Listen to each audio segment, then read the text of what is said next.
Welcome to another episode of the Bottom Line Podcast, where we say what we mean and we mean what we say, because at the core of everything that is, was, and forever will be, there will always be the bottom line. Okay. So today's guest is a SaaS marketing director with SaaS Performa. She's a marketing director guru and a LinkedIn content creator who focuses specifically on helping people become better at editing their videos and also doing work in the marketing and sales space, more specifically in marketing. Today's guest is Miss Jillian MacNulty. Hey, Jillian, how are you? Hello, good. How are you doing, Jock? Good, I'm great. Thanks for taking the time to do this, this podcast. Thank you for having me. I think I told you this earlier, this was actually like one of my professional bucket list goals for the year was to be on a podcast. So thank you for helping me check that off. Definitely. Glad I can get that started for you. Let's go a little bit into, how you're dealing with everything right now. We're kind of opening up slowly, but then we kind of took a pause with the lockdown and everything, especially in Indiana, right? And how's that been going for you? It's been bizarre, but I mean, from a professional level, I do feel incredibly lucky to work for a company that it's been so easy to transition to a work from home environment. Current company that I work for, SaaS Performa, I'm their director of marketing. We're a small but mighty team of 4 people. So we had an office space, but we're doing some remote work already coming into this. So the transition's been really easy from that sense. But as an extrovert and as someone who loves working with my team and my people, It's been tough. It's been weird times. Yeah. It's funny. I think when we were talking, I was telling you I was going to open up an office downtown Indy, down at Launch Indy. And so I got the office started like around mid-February, right? And what I found with the Indianapolis demographic is like a lot of people want to do face-to-face business. And a lot of people were like, didn't really want to get online, didn't want to, use these virtual tools like Zoom and Google Meets and such. They wanted to do business face-to-face, which I appreciate. So we can grab a cup of coffee and all, right? But once we got hit with the pandemic, everybody wanted to use Zoom. It was like a quick transition, right? It's been such a quick transition into that digital space. And it's been wild to see how people have been forced to adapt when they kind of didn't even know that they had the equipment to do video in the first place. Right, exactly. And that's where you come in, right? So when you were, starting out with SaaS and, it's a small team, just the 4 of you guys, and you guys are growing, I'm sure, right? I'm trying to think more of, what your experience was like before, pre-COVID. Like, what was your experience like? Yeah, specifically with SaaS Performa? Yeah. It was a typical startup setup. So I had joined in about December, that team, and I was the sole marketer / kind of salesperson that they had hired. So I was basically managing the front end of the business and building up the brand, while we had a brilliant engineer and our founder kind of working on the product roadmap and working on finishing the product in the background. And it was fast paced. I mean, we were in the office every day and the 3 of us were grinding it out. We were growing. We hired on another engineer to come in and help us kind of, wrap up some loose ends in the product. We were getting ready to jump in with a beta. So I had all these plans laid out for this beta group that I was going to bring in, and we were working on getting them. And I had this whole email flow, and I was like so proud of it. And I'm such a person. So I had this massive spreadsheet that I was like, oh, this is going to be amazing. And we're going to do this and this and this, and it's going to be awesome. And then COVID hit right when we were about to start our beta. And we were like, oh my gosh, that changes everything. Right. So we actually opened the product up to the public. We launched it before we even did a beta, and we said, hey, these are strange times. We know that our product isn't going to be perfect right now, but it's financial projection software. So in these really volatile times, we feel like this could potentially help these entrepreneurs that are going to be trying to build and rebuild consistently their finances and their financial models and secure funding over these really tumultuous coming months. So we said, we're going to offer this for free for 30 days, and this is going to serve as our beta, and we'll hope to get some feedback. So we've gotten a steady flow of customers and gotten a little bit of feedback from them. And so, I mean, it's every single plan I had got thrown out the window, but I was more than I ever thought I would. Right. That's amazing. Cause it's like, to me, it sounds like what it would be similar to like a soft launch. And it was like, and it was a soft launch that actually took off. It skyrocketed. It performed really well at like a real opportune time for you. That's what it sounds like, right? You couldn't even ask for anything better. It's definitely really been, I won't like try to, you know, overshoot. It hasn't been like wildly successful because Okay, that's what I'm looking COVID is for. tough. Yeah, talk to me. It's tough. No, so it has not been easy. So we've had, I'd say like a steady drip of, you know, customers coming Got in. it. But we reset our expectations really quickly. Luckily, we have a founder who was phenomenal and said to us, he kind of sat us down and he said, these are unprecedented times. Right. We're going to focus on what we can do to help. Right now, we're not going to focus on trying to hit our numbers and try to, you know, hit these goals that we set before we knew COVID was coming. Sure. He said, we're going to focus on being helpful to these people. We feel like we have a product that can be helpful to a certain subset of people. So let's go out to them and let's be as helpful as we can. Right. And so we've had, I mean, a decent number of people who have come in and been able to hopefully find it helpful. So yeah, so I'm not going to exaggerate and say that it's been like this massive success or anything, but personally, it's been a huge learning opportunity and has been a wonderful reminder to me as a marketer that this shouldn't just be COVID times that we're just looking to be helpful. That should be at the core of everything we do as marketers. It's not about selling, it's about how can we help other people, and then your selling strategy can come from that. Love it. Love it. So that's the main reason I reached out to you, right? Because I'm looking at your content on LinkedIn and I say, you know what? She's so person oriented. My favorite, and it just happened to be the one that grabbed my attention, right? It was the one that you did where you had your mouse in your hand and you were like, you know what? Just minimize your notes, put it underneath your camera, scroll through. That way your eyes are not diverting away from the camera and you still know what you're talking about and you're not tripping over your words, right?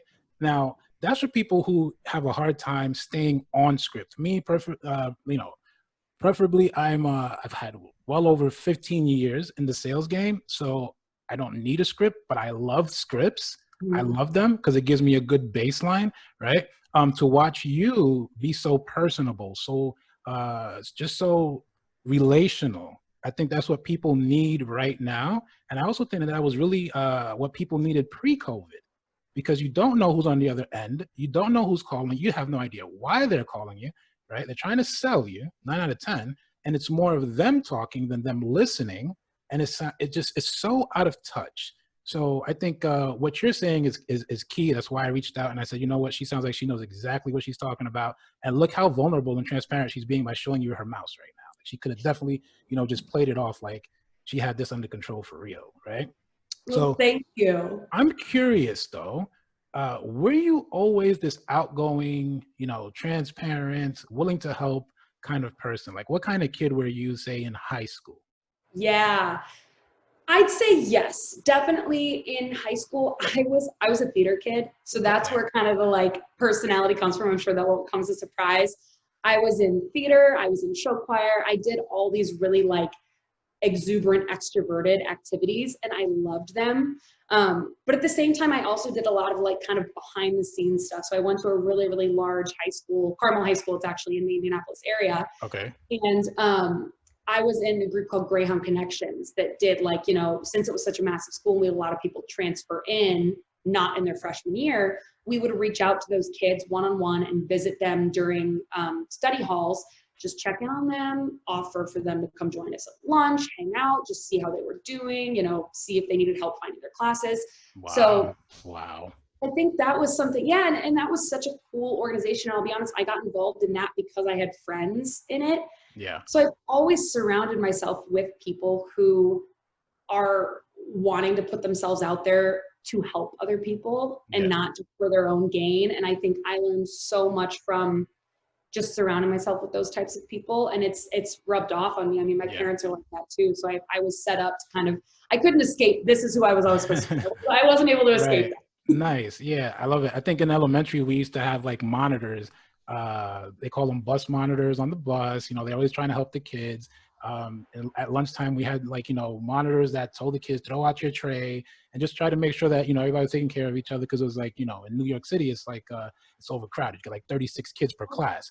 You know what I mean? So you kind of need the help, right? And there were no teachers' assistants. It was like, oh, the older kids will watch the younger kids. So yeah, I get that sense from you that you always were that helpful kind of person, even at a very young age, right? And I'm the oldest of 4 kids. So it definitely is great. I am, I've got 3 younger siblings. Wow. All right. And are they boys or other sisters? I have 2 sisters and 1 brother. So it's girl, boy, girl.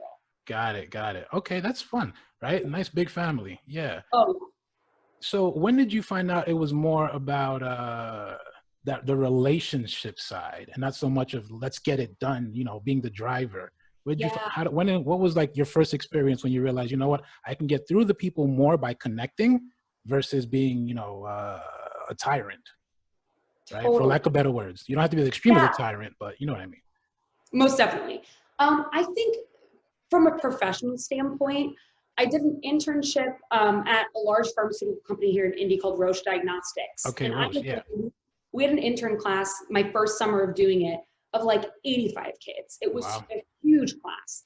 And so, as I do with most things, I immediately am like, how can I get on some sort of leadership position in this group? Like, I don't think there's ever been a group that I haven't like tried to get a leadership position on, because I just love like being in the room where it happened. Sorry for the Hamilton reference, but I'm Yeah. very much in that.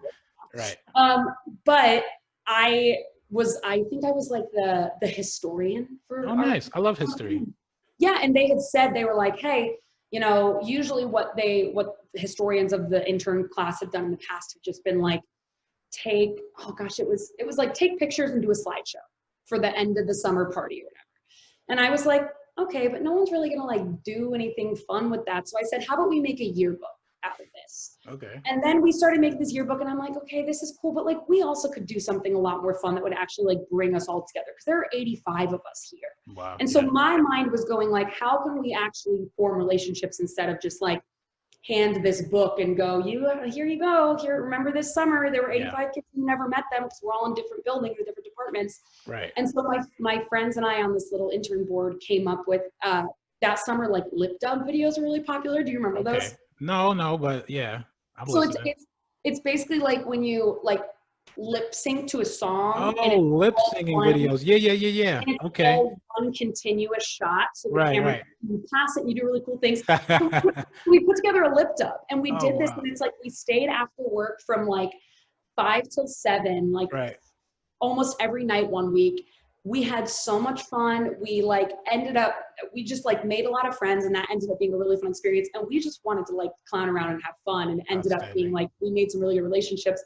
And then our intern coordinator, who was, one of the full-time employees at Roche, he was like, this is the coolest thing that we've ever done. I'm sending this to like our office over in Basel, which is our headquarters. Nice. So that got over to like the headquarters in Switzerland, and it went viral within the company. And so that was something where I was like, we did this, and it was because we wanted to actually do something that would like form relationships and be meaningful. Nice. And it had a business impact. Like it Yeah. had an impact on this massive global organization when we just wanted to like make friends and have fun. Love So it. I Love think it. that was an early experience for me where I was like, oh, if you create relationships with people, your network grows and you can actually make a pretty big impact. Nice. I love that approach. I think that's key, right? And that's exactly what you do on LinkedIn. That's how LinkedIn's whole algorithm is set up around relationships. From like your first connection, your initial connection, your mutual connections, the whole thing is centered around relationships. What's interesting to me about, that story is that it wasn't so much, you weren't driving towards getting it to go viral. You were driving towards creating a relationship and having some fun. Right. And I think that's the part that we kind of like get away from, where it's like, oh, how can I go viral? How can I get the most likes? How can I, start some controversy? And it's like, nah, just have some fun, get to know some people. Let's see what this does. But let the goal be somewhere in the top of mind that, we're trying to at least work towards a collective outcome. Right. Totally. Yes. Yeah. People know when you're not being genuine. Right. And like, I feel like when people strive for virality, if that's their goal, you can tell. Yeah. I think that's why typically things go viral from people who aren't already like in the spotlight. And it's because there's that sense of like, I'm not expecting anything from this. I'm doing this for like a very personal reason or a pure reason or a fun reason. Which is kind of why I was very surprised, I'll be honest, Jeff, when I put out my LinkedIn series of my Do More Video stuff. Right. I was so shocked with how many people had watched it. I got on the next day and had like almost 2,000 views, and I was like, oh my gosh, I literally just wanted to go back, like a couple really? Wow. I had no idea, and I didn't want that out of it at all. Right. And it's been really cool to like connect with so many people like you over it. You got my attention, so it worked. Yeah, absolutely. But my goal was just, let me help a couple people out. And also selfishly, I've missed doing video. I haven't gotten to do it in a director role very much because I've been doing a lot of the nitty-gritty strategy stuff. And I said, this COVID thing is hitting me hard from a personal level, just because I miss being social and I miss doing new things. So I'm like, I'm just going to create this and do it myself. And it gives me a little spark of joy. And if it helps people, incredible. That's like my goal. Added bonus. Yeah. Yeah. Outstanding. So that's the other thing, right? I think when you said that to me before, when you said, you know, I just want to help people, I said, you know, and you're extroverted. I've been thinking about starting this podcast, honestly. And then if you think about all the things, like, I don't know about a podcast. I don't know where I'm going to host it. I don't know who's going to listen to it. And then you just keep asking yourself, how are you going to do all these things? It'll never get started, right? So pre-COVID, I was like, okay, I'm just going to call people in to interview and let's see how that goes. I'll probably have some conversations and ask them if they want to record it, see how that, but I put all the variables and like all the obstacles in ahead of me. And I was like, I'm not going to start this thing just yet. I'll put it off to the back burner. You know what I mean? And then COVID hit and I said, you know, I want to have real bottom line conversations with people like the way that I have over the phone. And what if I could capture that and then get it out and then just like share it with people? And then the podcasting format came to me. But what I was looking for is that like just to be able to talk to people. You know what I mean? And then it's been fun. Like, I've just been having a lot of fun with it. So. And that's so awesome, Jock. And look at what happened. You helped me achieve a professional goal. We've never met in person before. It's like, because you made the leap, you gave me an opportunity to do something that I've been wanting to do. So thank you for like actually making the leap, because that's the hardest part. Yeah, definitely. It's a lot of fun here on this side too. So thank you too. You know what I'm thinking is like, okay, so you're what I call operating on your default. Right? You're just operating on your default. You're being you. You're being Jillian, right? But I wonder if you're aware of what were some of your influences? Who were some of your influences as you were coming into the SaaS space, as you were, you know, coming into working at Roche and just, you know, cultivating and creating relationships? Are you aware? Do you know what some of your influences were or who some of your influences were? Yeah, I do. And it really was, honestly, a lot of it was my dad. Your dad? Okay. So my dad was... we had like an incredibly similar up to this point career path. He started out as marketer number one at a very small startup. When he was, you know, in his probably early 30s, I think he had just had me and my sister, and he was marketer number one, and he grinded it out with this company that actually became very successful and ended up being sold here in Indianapolis. And they were kind of the first like success SaaS story here in Indy that really kind of put our tech scene on the map. Nice. So when I came back to Indy looking for a job, a lot of my connections were through, you know, my dad's history. And so that's how I got into SaaS in the first place. But then my dad genuinely is one of the most, it's the same thing you were saying. He operates on his default. He can't not be who he is. Right. And so I grew up witnessing that. Like, I remember being young and visiting him at work when he was at the startup. Outstanding. And he took me around and introduced me to his coworkers. And like in the middle of these busy work days, he brought his little daughters around and we'd play and write on the whiteboards. And he always, number one, was our dad. Yeah. When he was at work, he was still the same man who we saw at home when he would come home. Yeah. So that, I mean, for me, I think I just grew up kind of going, well, there's no other way to do this, because it would be exhausting to try to be someone not professionally and then go home and have this whole different world. And so he was a huge influence on me, most definitely. Yeah, I love that part. I grew up around my dad also. He used to come pick us up from school, after school program, and he used to bring us over to the office. So my dad, right, because I'm first generation American. I'm from Haitian descent. So my dad, when we were kids, he was an immigration lawyer, focusing more on Haitians being deported, actually coming into the country and getting them naturalized and getting them jobs and so on, right? So the guy used to pick us up from school, bring us to the office, cook us a meal, because there was a kitchen in the basement of the office building. He had 3 floors, and he would cook us a meal. We'd sit down and eat. We'd go to the second floor, play soccer with my uncle in the hallway, while upstairs, he's teaching a class. He's teaching people how to speak English and so on.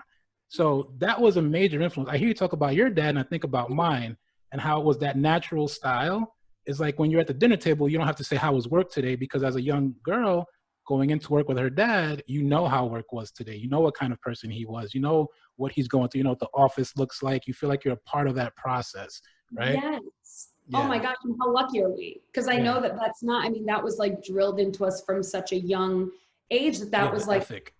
this is how it should be. And I Right. know that not everyone was afforded the opportunity to have a parent or both parents. And it was honestly, it was the same for my mom too. My mom was, she would hate that I'm saying this, but she was an entrepreneur. She had Okay. a photography business that she Really? Oh, ran so it's out in of your her blood, home. Jillian. It's in your blood. Yeah. I know. So she ran this Yeah. photography business out of our home.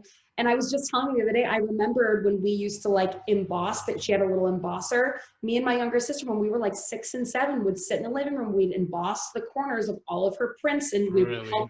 put them in the book when she was going to go and show her client, and Wow. figure out which one she was going to go get printed for them. And then we'd go to, you know, the Yeah. I don't remember, like Robert's Photography, I think it was called, or How about whatever, that? wherever you printed the picture. We would go with her there. So yeah, so I was very lucky to have parents who, first of all, let us have a lens into Yeah. their work. And really didn't, they didn't like separate it that much. And also I got to witness them being the same mom and dad when they were in their work environment as they were at home. Nice. Nice. I love it. I love it. So, okay, like I'm just going to try to see if I can figure this out, right? If I were to connect the dots on my own here without you telling me, I'm Right. going to say that you're probably an inquisitive young kid who was probably sitting at the table watching mom and dad work. And the story you just told me about you and your sister helping your mom out, you probably had some questions. And as a person, as an inquisitive young kid who's outgoing and wants to help people, you probably have it in your heart and in your mind, I want to help mom and dad. I want to help somehow, right? So then here you are asking questions. Now, some people, it doesn't matter, father, mother, black, white, you know, yellow, green, I don't care where you come from. A lot of people shield their children from the business side. Even if it is like, you know, family business, they shield their children because they don't think they have the aptitude, the bandwidth to understand, right? But you have this storytelling side, right? It's not just SaaS with you. You're also a storyteller. So if I had to connect the dots, I'd say you probably got a little bit of your storytelling skills from being an inquisitive child, asking questions. Can you kind of like walk me through that? How did you come to, because before storytelling was like a hashtag and it became like an approach. Tell me how you came into storytelling. Totally. So this is kind of funny. My parents moved out of like my childhood home last year, and we were cleaning out all of our old closets and stuff. And I found in the bottom of my childhood bedroom closet a whole box of these journals and diaries and notebooks from when I was growing up. And I'm like, oh my gosh, this kid had so much to say. What in the world? And I opened them up, and I had one that was literally from like when I was probably 5, maybe younger, probably 3 or 4 years old. Okay. Our first family trip to Walt Disney World. We're a big Walt Disney World family. So it was our first trip, and it was a little autograph notebook, and I flipped through it, and every single page was covered in scribbles. Like every single line, it was just scribble, scribble, scribble. And I'm sitting there, I'm like, I probably in my head was creating these stories. Like I was probably meeting these characters and thinking like, I'm writing this story right now before I even had the words or the, you know, the knowledge of how to write them. So I think you're right. I have always been that way. And I grew up, I mean, like I said, my mom was a photographer. So I found a lot of joy early on. I always was a writer. I remember always writing poetry and writing songs and writing short stories. And that was my favorite subject in school always. And then I picked up the photography hobby from my mom. And I got my first camera when I was young. And then I got my first digital video camera. And my sister and I would make videos and like write movies. And we would make our siblings star in our movies. Unbelievable. And we can still, to this day, we can still like recite some of the lines from them. We would like totally drill them into each other. But I did, so I, from an early age, was writing, doing photography, doing videography, writing these scripts for this stuff. And then when it came time to decide like what I wanted to do for school, I just, for college, I remember just being like, I just like telling stories. I just want to be a storyteller. So what do I do? Like, that's all I want to do. It's all I've ever done is tell stories through different mediums. And so then I actually, in my undergrad, I thought I was going to go off and be a reporter, like a news reporter. Okay. So because I thought in my head, I'm like, this is how I tie this all together. This would be a career of telling stories. Right. And so I studied journalism and telecommunications. Yeah. Wow. Okay. That was totally my plan. I love journalism. I've always wanted to be a journalist. And I think to this day, they're the most impressive people to me. I'm like on a kick right now of those kind of investigative style journalism podcasts. Yeah. Like I just listened to about, do you remember HQ Trivia? Did you ever play HQ Trivia? No, I didn't do that. I didn't follow that one. It was this viral app a couple years ago. I just listened to a podcast about like the rise and fall of the internal of the company. And it was very, very fascinating. But I have such respect for these journalists and I think it was so cool. But I kind of realized about halfway through college that I was like, oh man, I don't want the lifestyle that comes with being a journalist. So I travel a lot. My people, I love my social time, I love my bedtime. And I'm like, I don't think any of those things would be on the table for the first like 5 years as a reporter. So then I was like, okay, I guess I'll just go get this internship at Roche as, you know, a communications intern. And, you know, at least make some money for the summer and bide my time and figure out what I want to do. And like I was telling you the story earlier, I found that there were so many opportunities to like make connections and still use my storytelling skills within a corporate setting. And all of a sudden the light bulb went off that I was like, oh my gosh, I want to like bring storytelling into places that storytelling typically isn't like thought about. I want to use it in a strategic way. So strategically, it looks to me like, and it sounds to me like you probably used it and you integrated it into SaaS, right? Is that fair to say?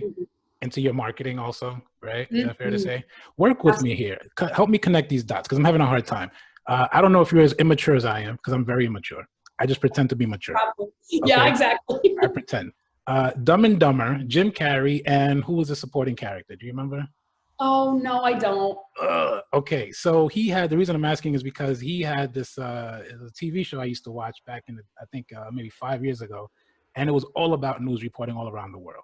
I just can't remember the name of it. And he was an amazing guy. Like he, you know, I watched, it was all investigative reporting and going against like the current narrative, right? The same way that you'll find, you know, a lot of social media, like you're saying, news podcasts that you listen to go against what's available right now on like, you know, the news outlet like Fox and CNBC, whatever, right? So I listen to a lot of them too, but I take everything with a grain of salt because if you really try to sit down and listen to how messed up the world is, it's like, what's the point? You know what I mean?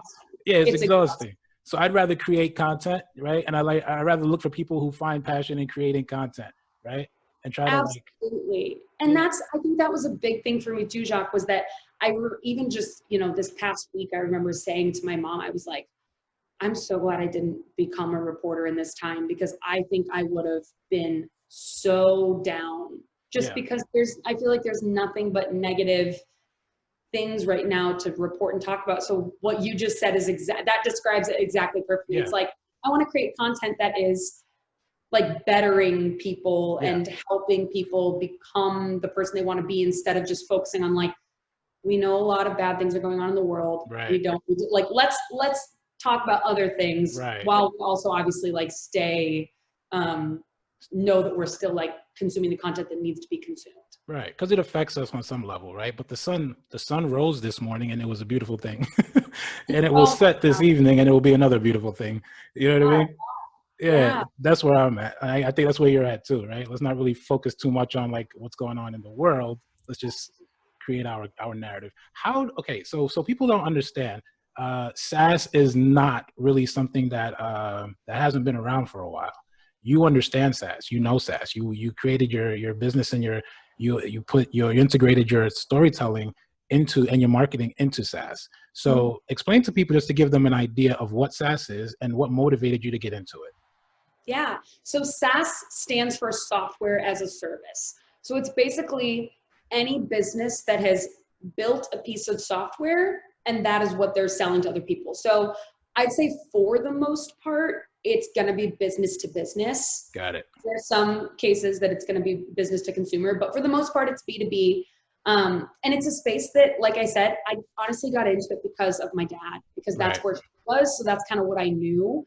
And then I stumbled into it. And once I did stumble into it with the first startup that I worked for straight out of school, I got so lucky because that is exactly where I wanted to be because it's fast paced since it's tech. I mean, like the company that I was at the first time or my first job out of school we were pre-product market fit, which means, you know, we've built this software, but we're still trying to figure out if people are actually going to buy it. Right. The price that we've set, is this the right audience? Right. So I spent the first couple years of my career being at this company that was constantly pivoting. Like every couple of months, we'd be like, okay, we're going to run hard, fast at this. This isn't going to work. Let's back it up and let's do it a different way. And we're going to run hard, fast. And there's like a week in between when we were doing one audience and then we pivot to another audience. Right. And I found such joy in doing that sort of fast-paced work because I'm a little ADD, so I'm all over the place. And if I'm not like, if my head isn't in 5 different directions, I'm kind of bored. So, good for you. Yeah. I know. Some people call that like ADHD or something, but it doesn't sound like you have that problem. I know, but I enjoy that. It's like, that's what invigorates me a little bit. Right. So it was really fun to work for a company like that. So, so that's kind of how I got into the SaaS space. Okay, just for somebody who's green and who's like anti-tech and I don't want to, go into automation or digitize my business in any way, for the baby boomers that are still earning like running a business and don't want to let it go, they want to stay old school. What are some examples of SaaS that maybe the baby boomers can say, oh, I didn't know that, right? What are some examples you can give us? Yeah. It's hard because the only ones that I can think of off the top of my head, and I'm sure anyone who watched this is going to be like, they can name a million other better ones to think of, but one that I can think of off the top of my head is like Salesforce. Salesforce, right. So they are a customer like retention management system that basically allows other businesses to use their software to maintain their customers and their marketing automations. And then they bought out a lot of other companies, but Salesforce is a big name that I feel like people would know. Yeah. Just so people have an idea. Yeah, Salesforce and anything that's like centered around client relationship management, right? Any kind of software that people can just purchase and use it, especially right now as we're working remotely, right? You want to have, if you're scaling, if your business, has to transition from a brick and mortar where everybody would just come in and you can have like tasks to delegate to your team or just follow up with customer service. I think in real estate also you have your MLSs. These are examples of SaaS, right? Where you can incorporate these tools so that you have you don't have to go back to the poor man's, spreadsheet, right? Exactly. It's a little bit more, it's user-friendly. It's easier for you to use. Now, where you're at your angle, what you're doing is you're making people aware of these, these products, these resources, and then you're helping them, identify how they can use it, whether it's going to be a good fit for them, and I guess how they can grow their businesses using this software, right? Using SaaS, generally speaking, right? Yeah. So, and that's something that I think that, I'm sorry, did I cut you off? No, yeah, go right ahead. No, I just was going to say, and I think that's something that has been really valuable for me to learn as a marketer too, and especially in my, the first company that I was at, that we were trying to find product market fit. Right. Not every company needs every piece of software out there. There it is. Yeah. And the market is so full of SaaS products right now. Yeah, saturated. A lot of them, and so a lot of them do the same things. Like you said, there are a lot of them that are like the customer retention or the customer relationship management systems like Salesforce. Right. And then I know in Indy, we've got like a really niche one called Casted that does, it's pretty much a podcast management system. Nice. So companies that are wanting to launch a podcast, they can launch and do their transcriptions all in one. So it can be these big functions within this software, or it can be really niche ones. But the market is so saturated that one lesson that I really did appreciate learning early on was that it's like, not everyone needs every piece of software. Yeah. And that doesn't mean it's not needed somewhere. Yeah. But you do need to work pretty hard to find your niche audience and make sure that you are selling straight to them. Yeah. Because I think that you're going to be a lot more successful as a marketing sales professional if you can personalize your outreach and personalize what you're sending, which is why, like what we were talking about earlier, video has become such a big sales tool because they don't want to buy your product if they don't know the people behind your product. I won't do business with you if I don't like you. Yeah. Yeah, exactly. Right. I think that's the mindset now, especially it's like, okay, look, because what happens, and I'm having these conversations all the time. As a matter of fact, before we started, I just got off of one and I was like, listen, we're going to have to talk about this a little later because, some people have this, what I call a healthy paranoia, right? With the what ifs, right? And we used to say if was a fifth, you get drunk. You'd be drunk right now, right? So when you really start thinking about it, it's like what you just said, is it going to be a good fit for your company, for your business? Is it going to help your niche grow, right? And then we get into like, tapping into your ideal client, right? And how to market directly to your ideal client, right?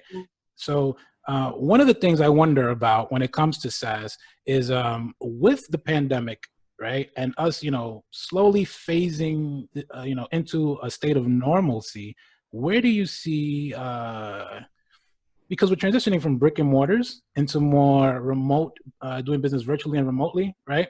Where do you see SaaS playing a part, just generally? I think it's honestly going to be everything. I mean, I think that there's going to have to be so much more communication between teams, which is going to require software products like Slack. Right. That's For a co-working SaaS spaces, company. yeah. So yeah, you're going to need to have a really good chat platform that you can chat with your team and manage your team from afar. Right. You're going to have a really good CRM, like we were talking about earlier, to make sure that when you're not, 2 feet away from the person that you need to talk to about this account that you're both working, that Right. you're not double doing the work, or you're not missing a step, or you're not missing an email. You have to have really, really good support, Right. like a good support software. Because if, like I said, if you're not with your team immediately and you drop the ball on one support ticket that comes in, Right. I mean, that you could lose your customer. And I think that in my heart of hearts, like I want so badly for the world to go back to how it was before, because I miss being with the team and the environment. Sure. But this is the impetus of this. Like this is absolutely, we were moving towards a remote. I think so. Right. And now we're there. So these systems, like I think the companies, the SaaS companies specifically that already had these softwares and their tech stack in place, right, are going to do really well in this transition. But there are also some like smaller businesses and other companies that, didn't have a chat platform, or they didn't have a Zoom account, and they have to like play catch up now and figure out how to do this. Oh, so I'm seeing that now. Yeah. Hugely important. Yeah. Yeah. So just from your perspective, you've been a SaaS performer, you've been doing this for a while, you're a very relationship centered and target oriented kind of person, right? You're also, seems like you shoot straight to the point. You make it so that it's understandable on a very like practical level, right? How do you advise, or how would you advise business owners to integrate storytelling into their marketing so that they can maybe attract more of their ideal client? Yeah. I think one of the biggest trends that I'm seeing right now, and a trend that I'm noticing in myself as a consumer too, and maybe this is like a product of COVID, but we'll see moving forward. I don't know if we'll ever go back, is the fact that I am, like we were saying earlier, a lot more concerned with like the people behind a brand than I am with the brand itself. Sure. Don't get me wrong, I love branding and I love like logos and crafting good messaging and having a good voice, and that is still also important. But I think like one trend that I've been especially seeing, especially with social media for more of these SaaS and B2B brands, is that you want to amplify the voices of your employees. Okay. Because your employees have the story. They have the story of, why are they working at this company right now? Yep. Why do they believe in the product? Why do they come to work 40 plus hours a week for this product? Why is it something they believe in? What do they love about their office culture? That helps a lot with HR and helps a lot with morale around the team. I think we're going to see in the next couple of years, like SaaS companies, especially the marketing side, focus on equipping their employees to tell these stories and the story of why they're at this company. Yep. Which then will ultimately become a sales tool. And I think that once you equip your employees to tell those stories and to tell them well, then they'll go off and they'll sell on their own. Like how I'm doing this video series. Like this wasn't something that I was told to do, and it's not something that I was doing necessarily to like sell my product, but it's great I get to come on this podcast and talk about it a little bit. You know what I mean? Right. So we can get a sense of who you are, right? People like to do business with people they know, like, and trust. It just goes right back to that. If you seem trustworthy, there's more of a chance that people will do business with you. If you can add a story in there and you can really make your story relatable, there's more of a chance people will want to do business with you, right? Absolutely. And then something I also have taken from my time in like journalism school is I never create a piece of content that I cannot answer the question, why am I creating this? Love it. I need, like if we have this amazing idea for like this video series, because video is popular right now, we won't do it unless we go, okay, can we drill down to the why behind this? And does the why align with like our priorities right now? Yeah, love it. And I think if you get down to the why, you find the story at that point too. Yeah. So that's an exercise that I always just kind of keep in the back of my mind too. And I think that kind of helps marketers and anyone who wants to start creating more content take more of a storytelling approach. Right. Because anyone can Google something and spew some facts in a blog post or in a video, but like getting to the core of why you want to spread this information will help you frame it in more of a story. Right. I love that. See, I would have never thought of that. That's great right there. I love that. Is it fair to say that, video emailing is a good way to, I guess, to tell your story instead of sending like just, the transcript, like old school? I think so. Most definitely. Like I see a lot of not only sales interactions, but a lot of like customer support interactions pivoting to mostly video messages over email. Like if you are ever cold reaching out to someone for like as a sales prospect, I see no reason to not send a video as your first outreach, because first of all, it catches that person's eye. Second of all, goes back to the point that we were talking about earlier of there are people behind this brand and they care enough about me and they think about me as a customer or as a potential customer enough that they want to create this video for me. And it just builds, like you said, that trust. And then ultimately, if you can sign on a customer that already kind of trusts you, you're going to have their loyalty. So I think video is going to play into the sales process in a huge way. Love it. Love it. I've been saying it for a while. Pieces of SaaS, there are already a lot of softwares that are like helping with that. I know that at a past company, we sent videos out for pretty much every sales prospecting email we would send them out, and we used a SaaS product called Vidyard. Okay. And they made it easy to integrate. Like you could do the plugin on Gmail, record a video right within your little pop-up Gmail window, and then send it. Nice. Yeah. It'll increase your conversion rates, right? When you're like, prospecting, I think so. I mean, and I've shown people, that works if they actually send like a regular phone email. Just take a picture with your, do a video with your phone, send it out onto your YouTube channel. People will say, oh, wow, look, he's a real person, right? Just to speak. Yeah, just get it, like build some rapport. We're going to play a quick game because, we're almost there. And I think there was a lot of value added here. Quick game is called the lightning round, the hands down lightning round. Okay. I'll give you about 3 topics. These 3 topics, you will give me your bottom line about these 3 topics. And if you don't like the topic, we can move on. Just say pass. Okay. All right. So like, here's an example. In Indianapolis, if you want to get a decent cheesecake, your best bet is to go to the Cheesecake Factory, hands down. That's just me as a tourist, and you're not agreeing with that. So you're like, I don't know. I know where I can get a better cheesecake. It's not going to be at the Cheesecake Factory, right? I can't think of anywhere off the top of my head, though. So maybe you're right. I don't know. Okay. So here we go. Number 1, say post-quarantine, going out and about, eating at restaurants. Would you rather eat indoors or outdoors? Outdoors, hands down. Outdoors, hands down. Okay.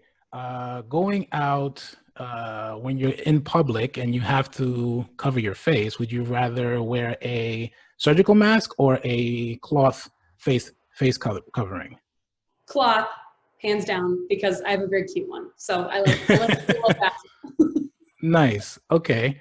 And when you are vacationing outside of Indy, where do you think is the best place to go that's not too far from Indy because of the traveling restrictions and all? That would be a decent place to live and visit.